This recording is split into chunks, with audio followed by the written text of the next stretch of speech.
how to overcome / deal with living in the constant fear that something's going to happen every time you go outside, every time you get a package, all those kinds of things. There's just a lot of imminent fear and tangible danger right now. How do you cope with that? I have a list.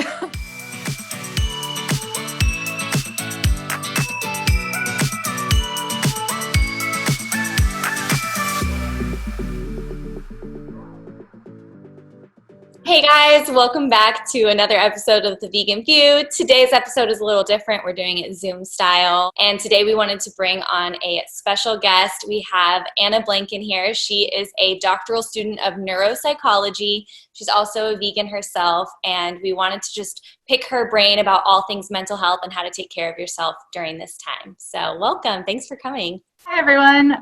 It's nice to be here.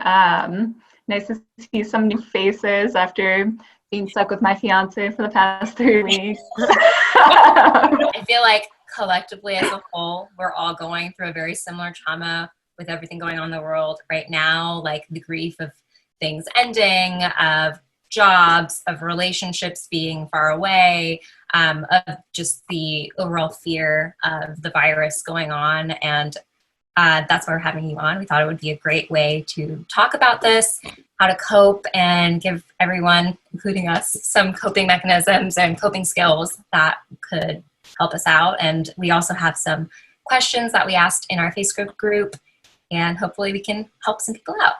Yeah, and I'm really, really glad to hear you mention grief, because that's really the way that me and my colleagues have come to think about this situation is you're grieving the loss of your life structure and lots of activities that were really meaningful to you and brought people that people valued in their lives. So it's really, grief. I read a really great article about it this morning, actually. It was an interview with David Kessler, and he was talking about grief and how it feels like there's this collective loss that we're all feeling, because it's like the loss of normalcy, and then there's economic loss, and just the loss of this perceived safety that we always kind of walked around with, and that was kind of subconscious.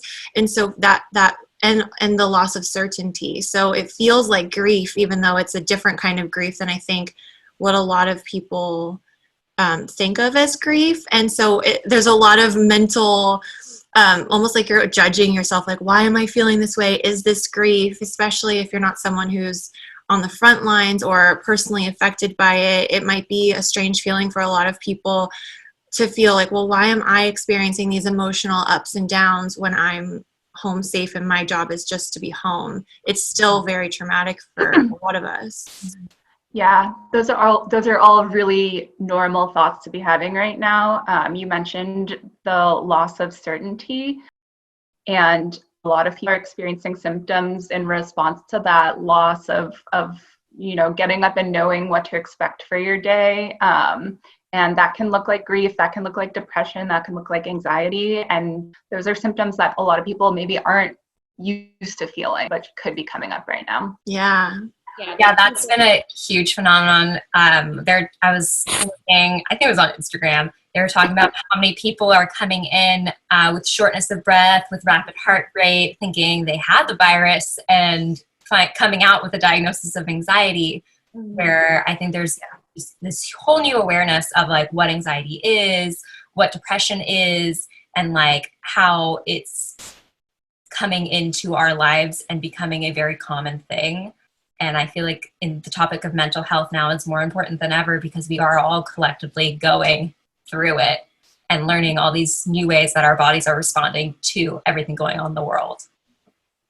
Yeah, and I love that you're saying that, as people hear mental health and they think anxiety and depression, that it's in your head, but really it's it's your brain and your body responding. Yeah, there's definitely physical effects to mental health, which is something I didn't know when I first was learning about mental health. I didn't know. I thought it was just all in your head, but it really can manifest physically into things that I used to associate with like sickness. Totally. I think like a lot of people think depression is just being sad, but sometimes depression can just be like physically not feeling like you can get out of bed that day. And so I think it's so interesting that, like you said, so many people may have never experienced anxiety or depression, and now they are. And then it's just like this added weight of the uncertainty of everything. Mm-hmm. It's just so crazy. I think another factor in this is that we're all stuck in our houses all day, and we have a lot more time to kind of reflect and tune into how we're feeling, which is really normal from our daily life where we're busy, we're go, go, go all the time. Now, you're kind of forced to sit back and think about how you're feeling. And that might be another reason that people are starting to recognize some of their symptoms or their anxieties or their depressed thoughts. Yeah. So I know a question I have received a lot in my DMs, because I do talk about therapy and seeing a mental health professional. Before we dive into questions and stuff, I would love to have a professional's advice on how to find a good fit for a therapist or a good qualified therapist or mental health professional to speak to. It's tough. I won't lie to you. It's really tough to find somebody, because finding a psychologist or a therapist is a little bit different than finding a general practitioner, let's say, because a lot has to do with personality fit. And, if you're not going to feel comfortable talking to that person, it doesn't matter how many accolades they have, how many degrees they have, it's not going to work for you. So persistence is one of the things that I would say is really important with finding a therapist. If you don't like the first person, it doesn't mean therapy is not for you. Maybe it means that therapist isn't for you. In terms of resources for finding a therapist, psychology today is a flawed but the best thing we have out there right now for therapists to market themselves. You can filter people based off of their theoretical orientation, the different kinds of issues that they specialize in treating, can see people's educational backgrounds and kind of use all of those to figure out who's best for you. I know that pretty much everything's going to be over telehealth right now, and you should check with your insurance, because there's been a lot of recent changes. Some states have waived a lot of requirements that insurance companies had about doing teletherapy versus in-person therapy. Something that might not have been an option to you before this could be an option now. There's also a few online kind of therapy options if you're not feeling quite ready to speak to somebody face to face. There's these great texting kind of therapy options like Talkspace and BetterHelp. I'd say if you're going to pick one of those options, just make sure that the therapists they have are licensed in their state. But they can be a great way to just be able to talk through some feelings with people, but kind of at a safe distance if you're not ready for therapy. I'm glad you talked about insurance as well, because I think a lot of people don't know about that, and they think that, if you are seeking therapy and you start reaching out to psychologists or therapists that aren't in your network, then you could be paying, a pretty hefty hourly fee, and then I think that turns people away from seeking therapy. But yeah, you can actually do it through your insurance. A lot of insurances cover a good amount of mental health stuff. So, yeah. You can also find, depending on where you're at, you might be able to find free therapy resources. So, for example, at USC, since I'm a student there, we're a training clinic.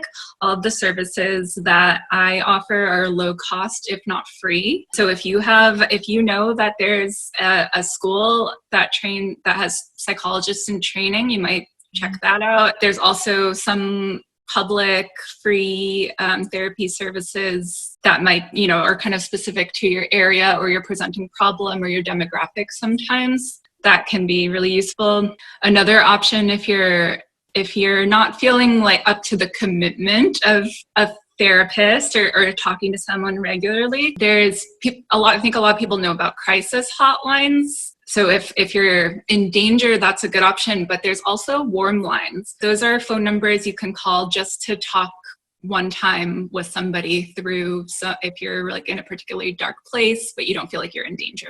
So we asked our Facebook group for some questions for you.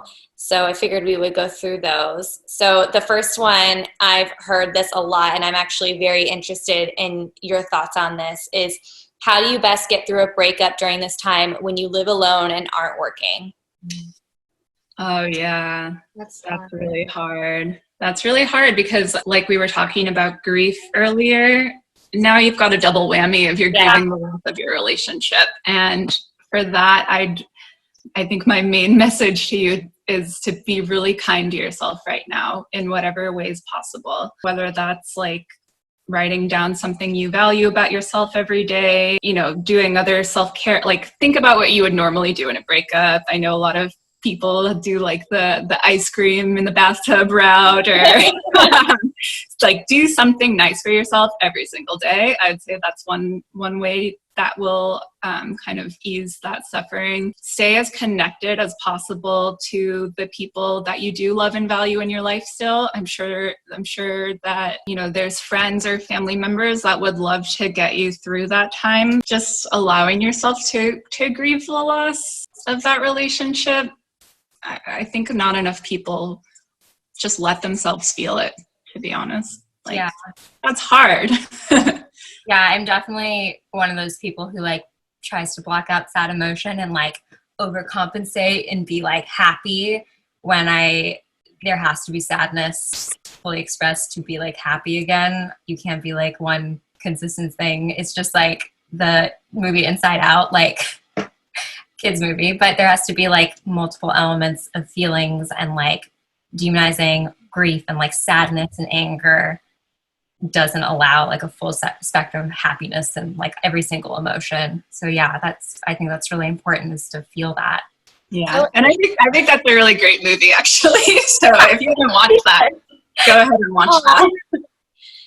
The article that I read today too was also talking about how emotions require motion. So you can't just push them down. You need to let them move through you, because that's how you process them.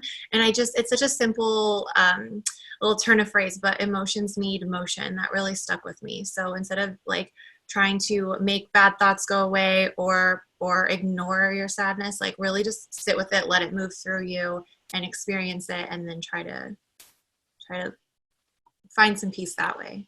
It's so interesting. I wonder if like the healing process from a breakup right now would actually go a little quicker, because you kind of are forced to like sit in your feelings. Whereas if you're going through a breakup and you are working and you are like kind of carrying on about your normal life, like you have so many distractions that, like Nisha said, like, you know, that's how I feel like I deal with grief a lot too, is just by like not dealing with it and just kind of like pretending like it's not there until all of a sudden it hits me when I'm not expecting it. Yeah. And so I wonder if like it is a good time just to like really just sit in the grief and like process it. But I'm curious why you think it is that we don't like to feel the feelings. Yeah, I think in our society in particular, we kind of fall into a trap of calling certain emotions good and certain emotions bad. And so like, I don't know, anxiety, anger, and depression, those are bad emotions. And like really you should be feeling happy all the time. It's really a trap, because like the movie Inside Out points out, we really do. It's natural to feel the whole range of human emotions. Yeah. Sometimes you can feel them all on one particular given day, and that's actually normal. Labeling things as good and bad, or trying to push down the bad emotions, that's one of the worst things that you can do, because like bringing it back to the example of a breakup is hard, and like you are going to feel sad about it. And one of the best things you can do to manage uncomfortable emotions like grief or anxiety is to accept that they're going to happen. So that you're not like you were saying, you're not caught off guard when they do. Definitely. I feel like especially right now, you can see how much our culture, and especially like Americans, really hate sadness and anger, because like, I mean, some just like wellness bloggers right now are really like twisting everything into being like push harder, push faster, be productive, be happy. And it's like, I cannot do that right now. It's physically impossible unless I like sit, have a little cry about it, like really feel, really grieve what's ending right now, what things I have to look forward to that I like am disappointed in and upset and angry that they're not there anymore. And it's so apparent. I love that you talked about like our culture's view on sadness and other emotions besides joy and happiness. Yeah, I've seen a lot of things out there about how you need to be productive during this time. And I think the word productive in our society means like things like making money or achieving something. Yeah. But I would encourage people to think of being productive as taking care of yourself and making it through this pretty scary time. Yeah, I love that you reframed that definition, because I think I feel like I kind of go back and forth between loving that people are focusing on productivity and trying to make the most of a really, really scary time where we don't feel like we have a lot of control. And then also the other side of it where I can see that can be really toxic or harmful. And I think I was thinking about that a lot. And I was thinking that actually feeling like I'm productive and still making progress in some way, even small ways, like you said, like maybe I made myself dinner, maybe I did my laundry, maybe I, caught up with all my phone calls of people I've been wanting to connect to, whatever it is. That sense of productivity and progress is actually really cathartic for me. And I think there's the side of it where people are pushing too much positivity. And then there's the side of it where people are like, don't wear pants, eat whatever you want, who cares? Like, and I think that can be, I think it depends on what you need as a person. And I just hope that people watching will feel empowered to figure out what makes them feel good on that day or in that moment. And it might change. Like you might need to be in sweatpants some days, and you might need to put real pants on other days and like feel like the world is still working in a way that's moving forward, because it's so easy to get kind of like in that trap of social media and other people's opinions. And like I do think that people need to figure out, what you said, like what productivity means to you and what you need in that moment. Yeah, I feel like everybody is probably comparing themselves to other people on social media and like what their friends are doing and things like that. And it's just, you can't compare it, because for people who like work from home a lot, it's kind of like business as usual, with like, a little bit of like added extra weird things. And then there's people who are used to working in an office and it's completely different for them now.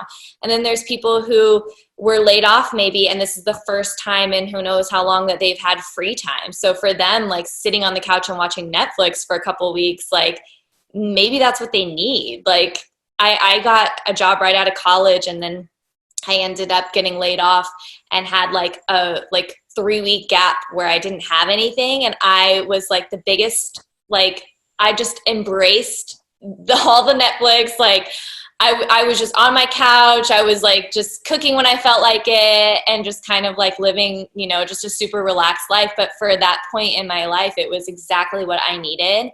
And then at a certain point, it can be too much if you start to feel like, oh, I'm depressed because I feel like I'm, not being my best self. Yeah, I like that you brought up the comparison to others. I think that's another little mental trap that we fall into frequently, and it's been highlighted a lot of times how social media can heighten that. I think one of my tips for how to take care of yourself right now is to try to limit your social media usage, because it's really easy to spend all day scrolling around and getting in that comparison habit. Really, you can just check in once or twice a day and you'll be caught up on what everyone's doing. We're not going anywhere. So true. I need to do that myself, because I find that I'll spend like all day on the phone, just like in little bits here and there. And then I feel like that's all I did was like look at the phone. And then I do start to get like stressed out about, oh, should I be doing this because other people are doing this? And I love that tip. I think I put my phone in a different room. Like I can't. I get so sucked in, and just also feeling like you have to keep up with everything all the time. whether it's social media or just like texts and stuff, it can be a lot. So if you need that for yourself, I think it's important just to know you can put your phone in another room and like visit it. You don't have to have it on you all the time. Yeah, I do that too, especially at nighttime. Yeah, for sure. We got another really good question that I liked, and it said, how do you cope when someone in your household is driving you absolutely crazy? Because a lot of people are quarantining with family and friends.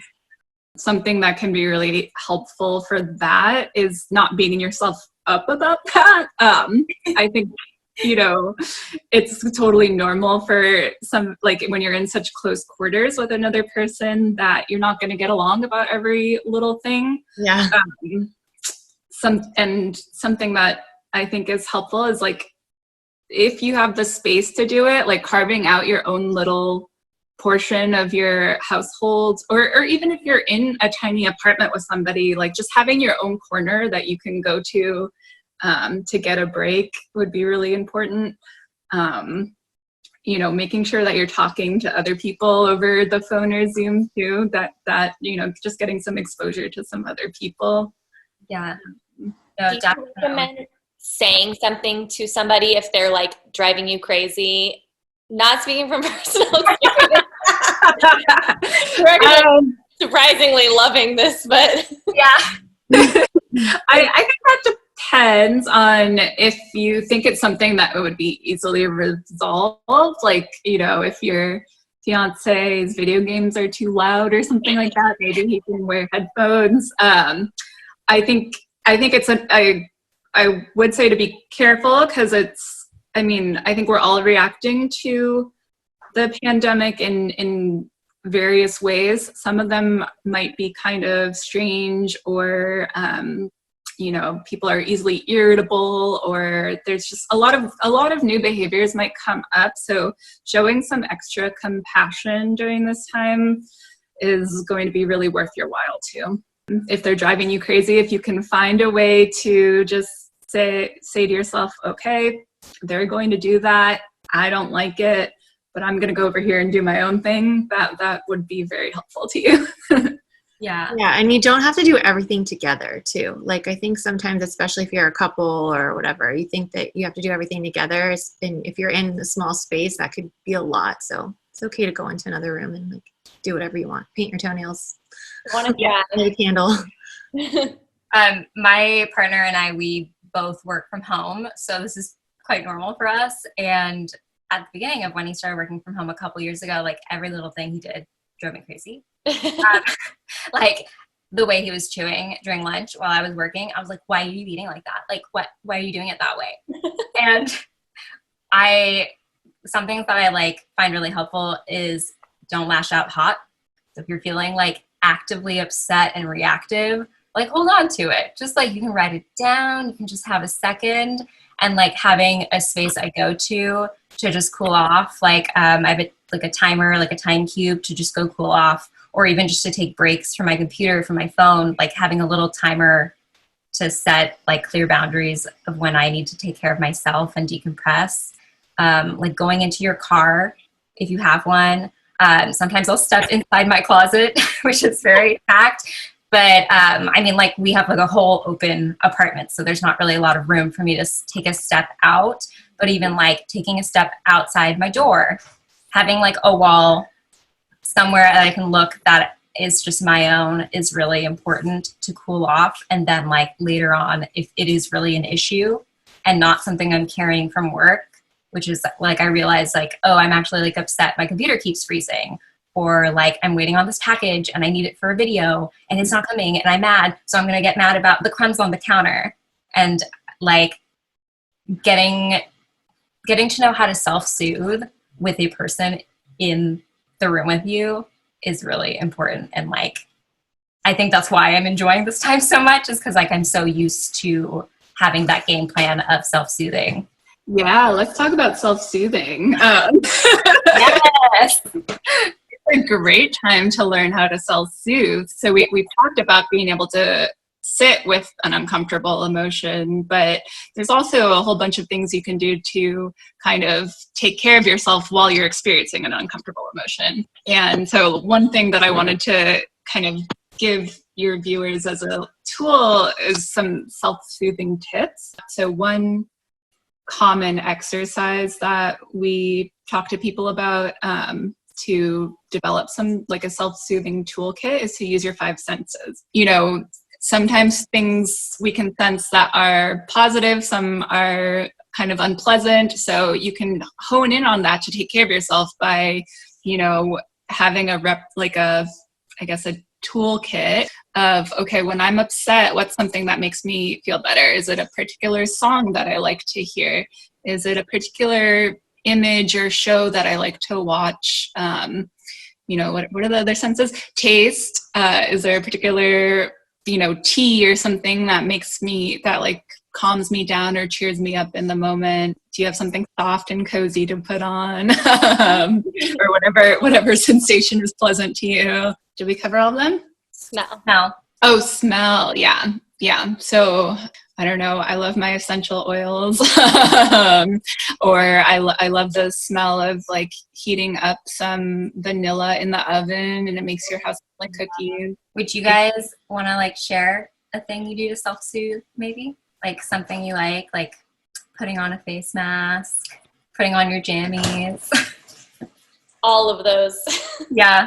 Like I can think of like a song that I can put on. I can think of like a tea or a coffee always cheers me up, like no matter what. Yeah. And putting on like comfy clothes, I always feel good. Wrapping myself up in a blanket. Like I have a weighted blanket that I love, and I super love when I'm feeling anxious. It's just like literally grounds you Yeah. into the couch. What about you, Nikki? Do you have anything you like to do? Well, this won't really be surprising to anyone, but I really like to cook when I feel anxious. I really actually do. And I know that sometimes cooking is just a means to an end. I've been talking about this on Instagram. Sometimes you just have to have a quick meal because you're hungry and you have to get food on the table for you and your family.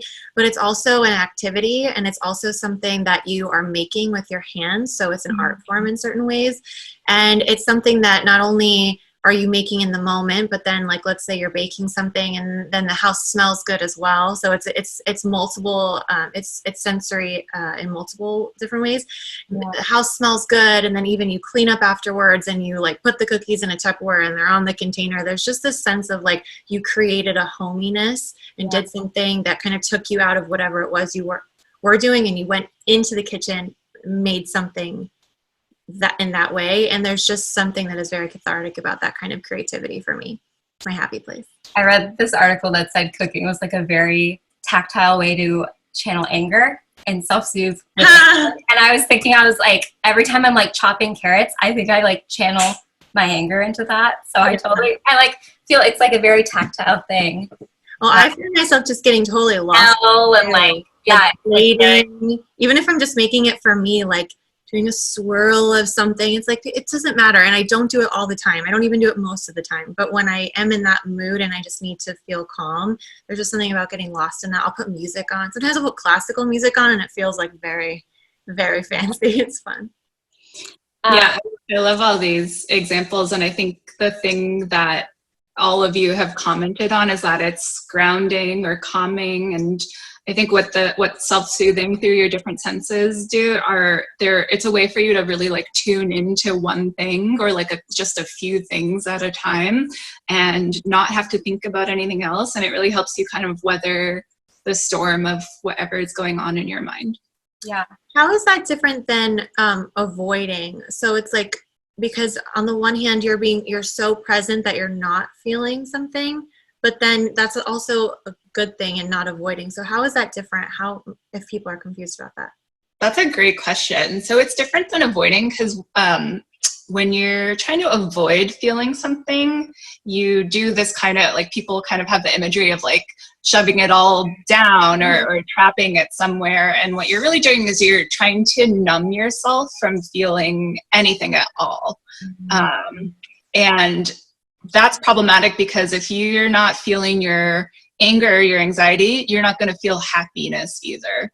you're not going to feel anything at all. And then those are the times that are, then when one of those feelings breaks through, you get taken really off guard, and it's really much more unpleasant than it needed to be.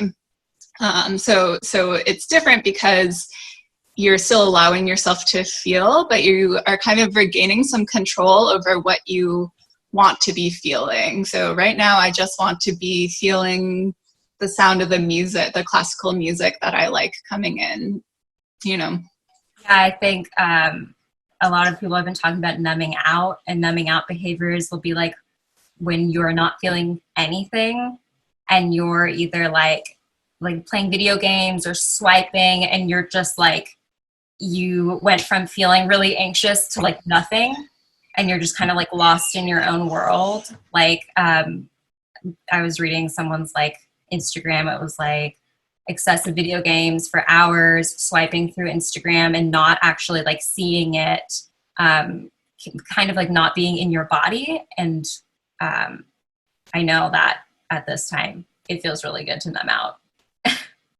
Yeah, and that's fair, because the thing we know about emotions is that they're temporary. So if you spend a few hours numbing out, then yeah, probably by the end of that, you're not going to be feeling as anxious anymore. But if you kind of compare the example of like, I'd encourage people to like tune into how they feel after they're done with their numbing out session. And does it feel anything like what Nicole described about how she felt after she was finished cooking a meal? She was describing that like sense of satisfaction and relaxation. And I don't, numbing out doesn't really give you that end. Yeah. Yeah. It is like a satisfying feeling when you've comforted yourself. I love that. I love that distinction. All right. So talking about like comforting ourselves, one of the questions we did get on the other side of things is, how can you support your friends or partners who were laid off when you still have a job, but may still be concerned about your own job stability? So I feel like what she's asking is just like, how can you be emotionally supportive for the people in your life who are going through something difficult when you're also going through something difficult? Yeah, I'm sure this is coming up for a lot of people. I think the best way you can support somebody in your life that's going through that is to just be there for them. And by that, I mean just listening to them, not trying to judge or tell them to feel differently, just recognizing, validating how they're feeling and saying, yeah, that sucks. Like, it really does. There doesn't need to be a positive spin on it right now. I think that's the best thing you could do for a loved one that's going through a layoff or financial insecurity, if you're not able to provide more for them in terms of finance. I love that. I think sometimes our instinct is to put a positive spin on things to try to make the other person feel better. But sometimes when you're going through a hard time, it doesn't help to hear a positive spin.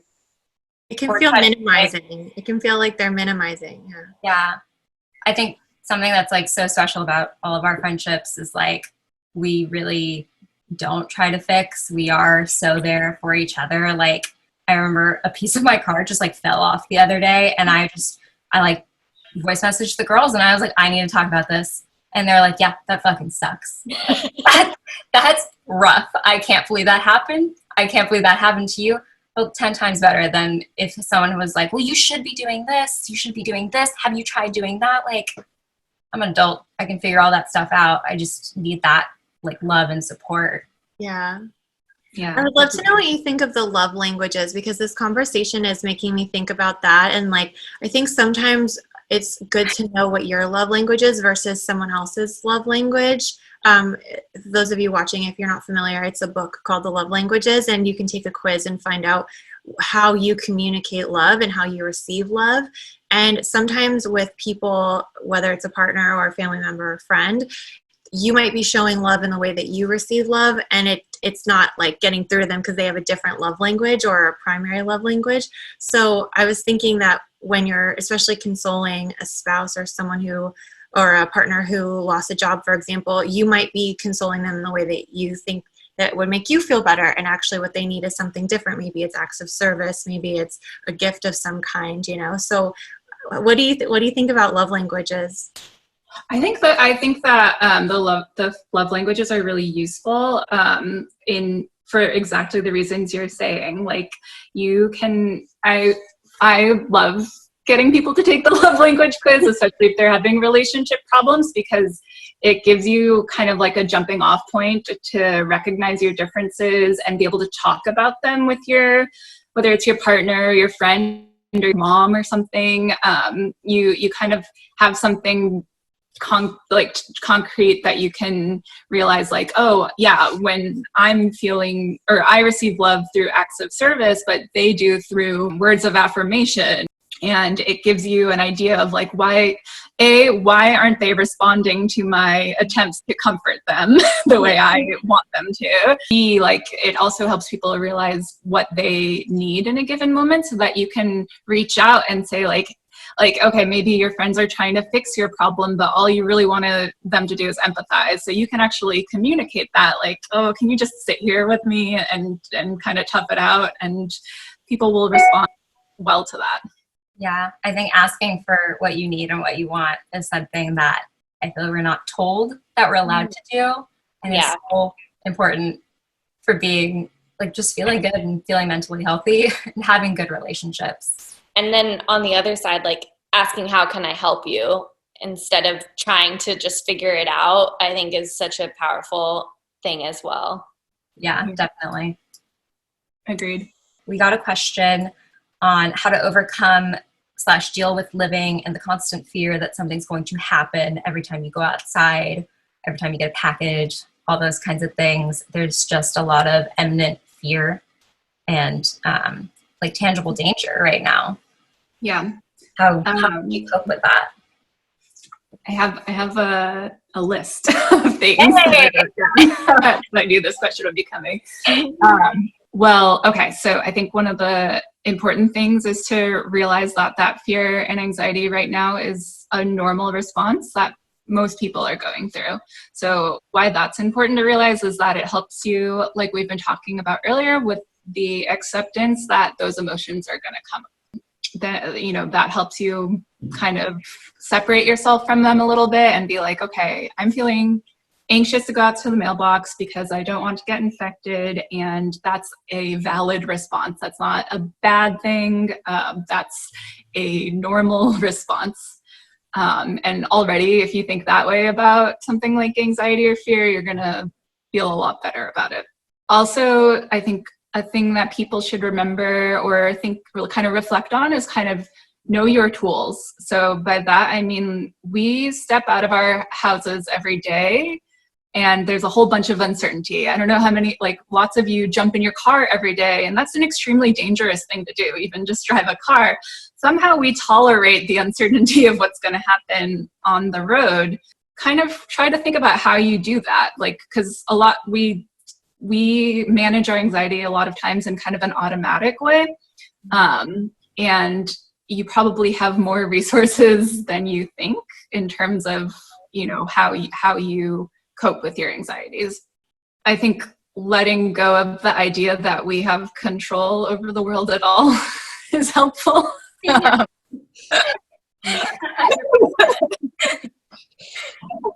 lot of people are feeling anxiety due to feeling totally out of control of their lives. And kind of the more you can realize what's out of your hands and what's in your hands, the better you'll be able to manage anxiety too. Being really kind towards yourself. You're feeling fearful. Okay, that's okay. That's a normal human response. Here's what I'm going to do to take care of myself today. Kind of like recognize it's normal and then see what you can do to care for those feelings that you're feeling. That you're feeling. I think another thing that some people will find helpful, but again, like we were talking about earlier, this can be really personal, but I think having a daily structure, like carving out as much normalcy as you can will really help to attenuate some of those feelings of anxiety. So trying to have a normal sleep-wake cycle, like wake up at the same time every day, have like your normal nighttime, bedtime routine in place, make sure you have scheduled activities throughout the day. All those things can really help keep you in the moment and not kind of keep you out of the fear of what might happen or the uncertainty of what a day will bring. I totally agree. I think having like a routine is so important for remembering like who I am. Otherwise, I feel like I'm just this person stuck at home and like getting ready in the morning, brushing your teeth, eating breakfast at the similar time every day. Like for me, a lot of the times just brushing my hair and putting on like some mascara, it just feels so good because it feels a little more like my life before this all happened. Yeah. And I think that also fits into what I was saying about knowing your tools. Like those are things that we do automatically every day, but they seem small, but they come together to make us feel like there's a meaningful rhythm to our day, and don't discount them. Yeah, 100%. I love that you talk about scheduling activities, because I think that for people who aren't used to that, because they're so used to having their days planned for them, that's something that takes adjusting to. But I found that even the days where I just have like a Zoom happy hour call with friends at 6 p.m., it's something on the calendar that it allows me to kind of plan the rest of my day around it. And so whereas if that wasn't there, I could kind of just be like, well, I'll just do the stuff I'm going to do today when I'm going to do it. But because that's there, I'm like, oh, okay. So like I'm going to have this many hours to get this done, and like things like that. So I feel like it is really helpful. Even just like an afternoon walk every day at like 3 p.m. Yeah.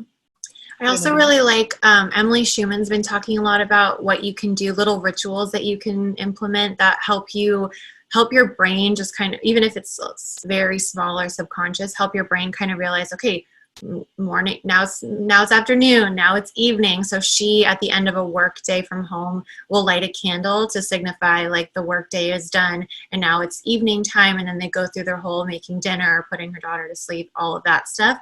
And I think that for me, like reading the paper and having my coffee in the morning, and then I also like to change the lighting throughout the day. So I have brighter lights on during the day so that my brain and my circadian rhythm and everything is like kind of a little more normal. And then in the mornings and at night, I like lower light, and it just feels like there's an actual like shift throughout the day that exists in normal life that doesn't always exist if you're I live alone in a small studio, so it could be the same all the time if I wanted it to. So I have to work to create that shift. Yeah, I love that you're mentioning lighting, because I think we're stuck inside with artificial lighting all day long, and that is a small thing that you can control that will help you kind of navigate your day. I think I've heard a lot of people having sleep problems right now, and I think it probably has to do with the fact that we're not having our normal daily routines, and our exposure to the sun is different, and we're kind of stuck in the same lighting all day long. So signaling to yourself that it's bedtime or morning time, I think would really help with that. Having like a very tangible, like sensorial shift that's like a very visual thing is so important in actually getting tired when you're at home all day. Because there's no like coming home and transitioning into the evening. You're home all day. Okay, so we did get one question that says, please talk about how this is affecting people with diagnosed OCD. Those who have contamination OCD are especially suffering, and those with other types are as well. And then just talks about how like the pandemic is triggering a lot of people that are diagnosed OCD. Yeah, I think it's really hard if you're diagnosed with OCD right now to manage your symptoms, especially if you have something like contamination fear. A lot of people associate that with washing hands frequently. Obviously, we want people with OCD to still wash their hands, but it's really hard to tell whether it's your compulsion versus it's the regulated guidelines coming from the government. I would say, like, first and foremost, if you're diagnosed with OCD, my hope for you is that you're working with a therapist who can help you navigate your symptoms in the context of the CDC guidelines and the extra disinfecting measures that we're taking. Second best would be like a loved one or a close friend that knows about your OCD that you can talk through those things with.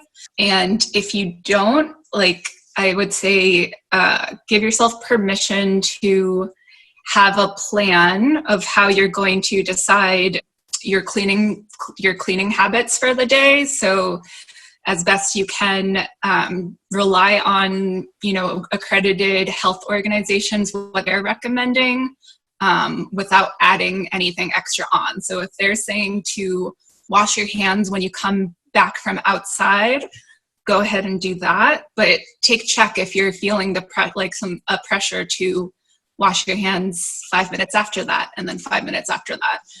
It can be really dangerous for somebody with OCD because excessive washing of hands can wear down the skin and actually make it more vulnerable to infection.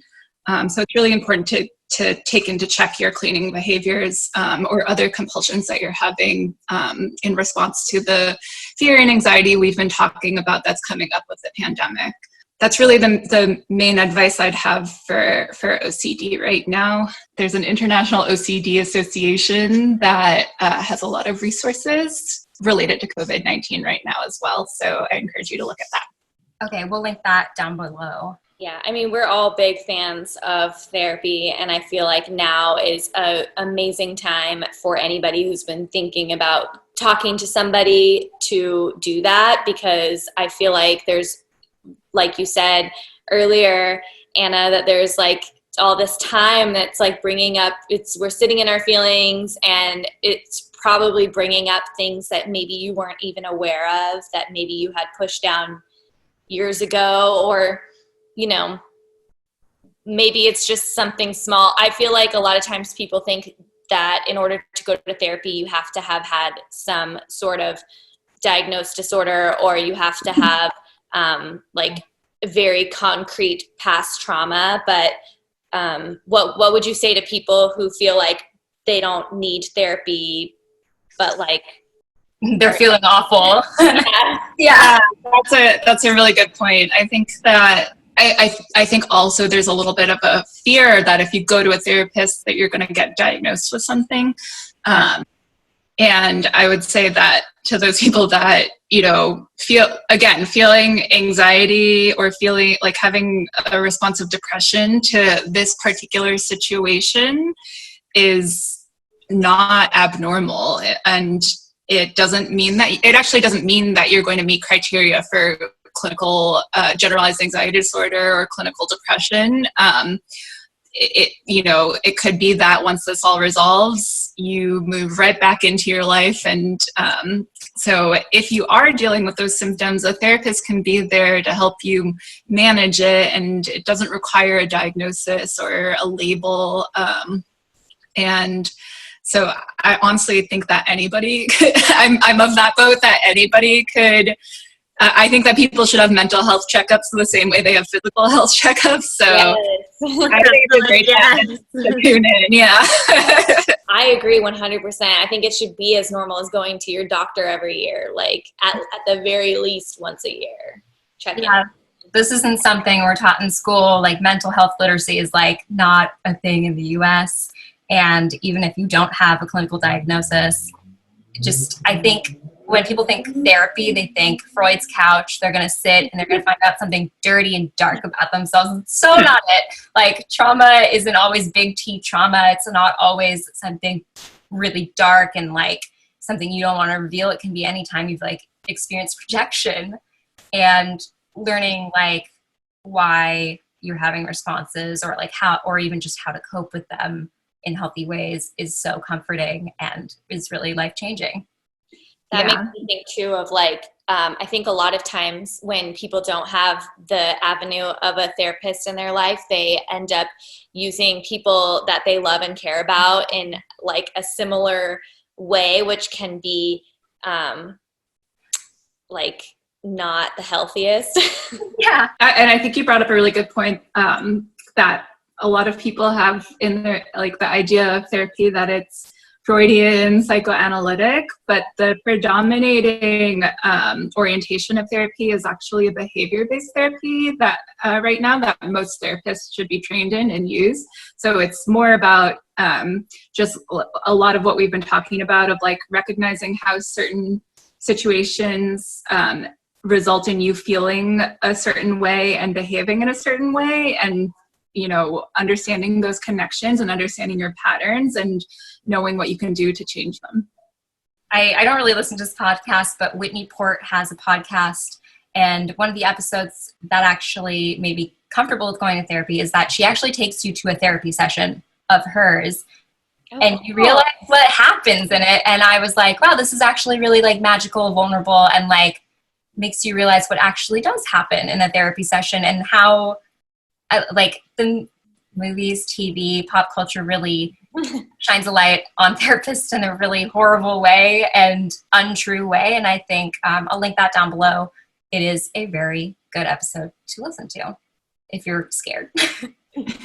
Yeah, I've been loving, I think there's a whole trend of therapists taking their work to podcasts, and there's like Esther Perel and Brene Brown, and I think it's wonderful to tune in. Like, if you're curious about therapy, tune in to what they're saying, and it's probably very different than you expect based off of movies or TV. Yeah.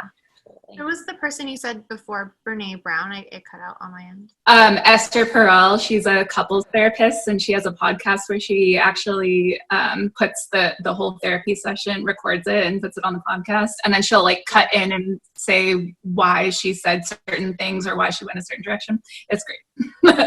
I want to listen to that right now. What about, nobody asked this, but I do like wonder and sympathize for people who maybe are like new vegans or are vegans but have limited resources, and like during this time maybe they can't go to the grocery store, or they can't afford the groceries that they want to buy, or things like that, like how to deal with, I'm sure there's like a lot of like guilt involved with feeling like they want to be eating vegan but maybe are having trouble feeding their families. I think a lot of vegans have a value of compassion, and being able to apply that to the people around you and to yourself could be a strength. Like, you could see that value of veganism as a strength. Yeah, definitely. We always talk about how veganism isn't just about compassion for animals. It's about compassion for yourself. Like, the veganism we practice is really like, do your best and intend to do the least harm. A lot of therapists operate out of a place of kind of believing that a person is doing their best in a given context. And if the context right now is that you have limited resources to practice veganism, that like just accepting that that's okay, and you're doing the best you can on your path towards what you want to be doing, given the restrictions we're all dealing with right now.